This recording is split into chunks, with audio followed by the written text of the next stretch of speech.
welcome to Tuesday's live broadcast from Warrior on Wheels Life Coaching. How are you? Happy Tuesday. I just thought I would put this little filter on here just for fun today because it's quite appropriate for the topic I wanted to talk about today. So I hope you're all doing okay. I know for me here today, it's a beautiful hot sunny day again. Shorts are on, t-shirts on, trying to pop outside as much as I can and get some fresh air and enjoy the sunshine out there with obviously being careful at the same time.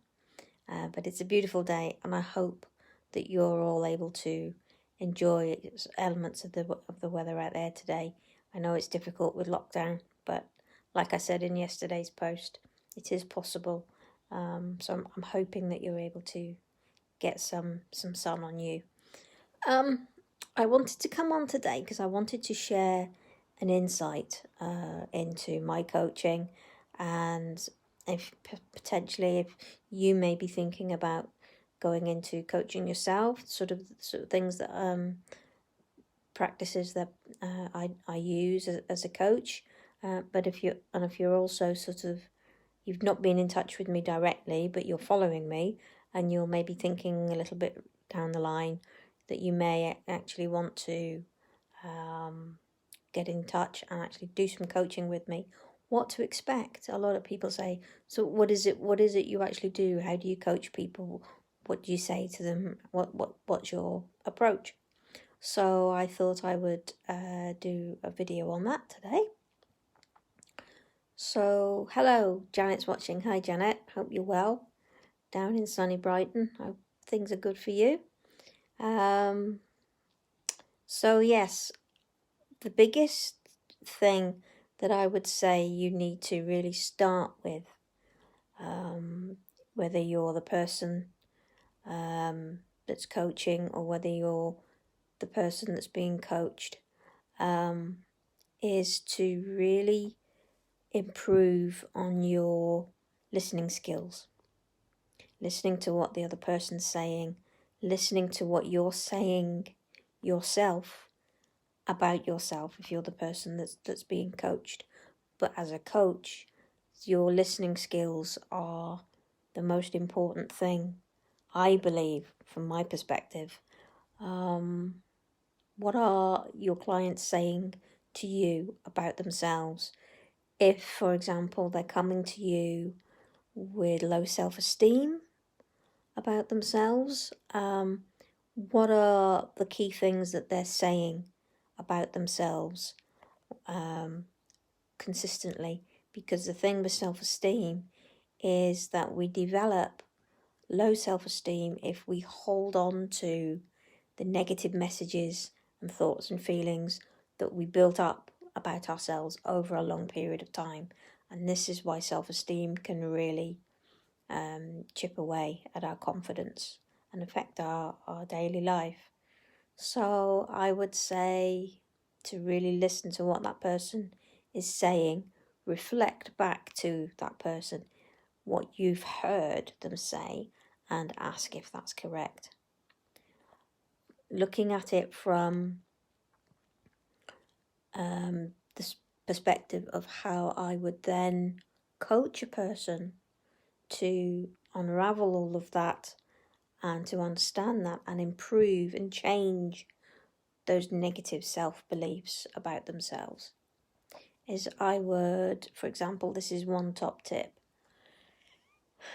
Imagine that it's not you that you're speaking about. Imagine that you're talking to a best friend. It could be your partner, it could be a sister, it could be a colleague, it could be your lifelong friend.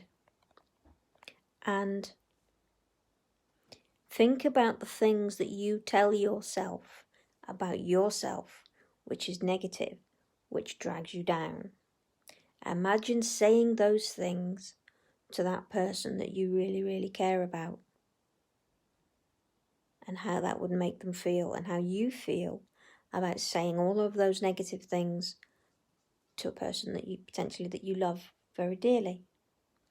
Now, 9 times out of 10, when people have done this with me, Their response is that they would never say negative things like that to a loved one, to a best friend. That it's unkind, that it's not true, that it's unpleasant, and it's just a very negative thing to actually say to a person that you really care about. So then my response to that is, okay, if you don't believe and you don't want to say these things to your best friend that you have in mind, why are you allowing yourself to tell yourself this about you? Because this is also something else I tell people.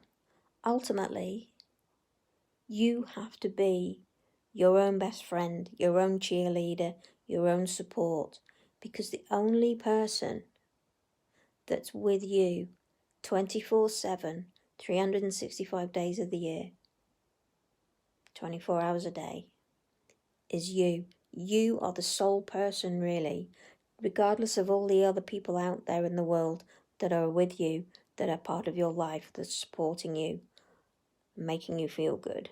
The only person, really, that you can really rely on 24/7, that you know is there, that speaks to you, that supports you, that helps you make decisions, is you.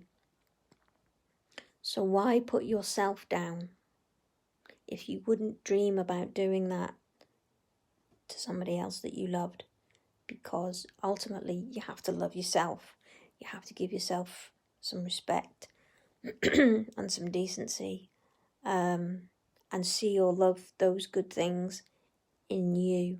Because if you can see that in somebody else, then there's absolutely no reason why you can't start to see that in yourself. And by doing that, and by recognizing that and acknowledging that over a period of time, and seeing the good things and good qualities in your personality gradually over time, if you allow these new thoughts and feelings about yourself to come into your life and come into your mind, all of the negativity will go away and you will replace all of that with positivity.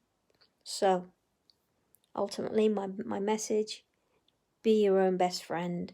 Be kind to yourself, physically and emotionally and spiritually. If there's things that you need to make yourself feel better today, whether that's having a treat, something that you like to eat or something that you like to drink, whether that's taking you outside, whether that's running a nice cool shower to cool down after being in the sunshine, whether that's cooking your favourite meal, whether that's wrapping yourself in a nice warm blanket and feeling cozy, particularly if you're feeling lonely at the moment, if you're isolating alone. That feeling of loneliness can drag your emotions down, drag your self-esteem down.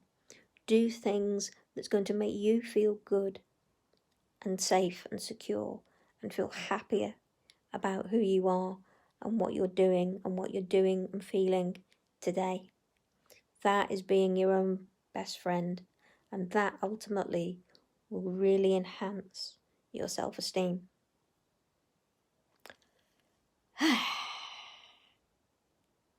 So there you go. Be your own best friend. It's not difficult. But it's really easy. We go into a default of being our worst critic, and we criticize ourselves and we beat ourselves up in our heads all the time. If you know that you'll do that and that your self-esteem is low, now is the time to work on stopping doing that and replacing it with some of the good stuff. So I hope that helps, and I will be back in the next day or so with maybe some more top tips. You never know. I'm always here. You know that. If you're struggling and you need some support today, do slip into my private messages and I'll do whatever I can to help you. Get yourself outside if you can, or get as close to being outside as you can to appreciate the sun. Beautiful blue skies up there. I don't think I can remember a day recently when the sky has been that blue out up there. I'm hearing birds and wildlife that I don't normally hear around my house. It's beautiful. Make the most of this time that we have to appreciate the good. And while you're doing that, take some time out to appreciate the good in you. Okay, I'll see you all again soon. Maybe tomorrow, maybe the next day. Who knows? But until then, be happy and be you. Take care.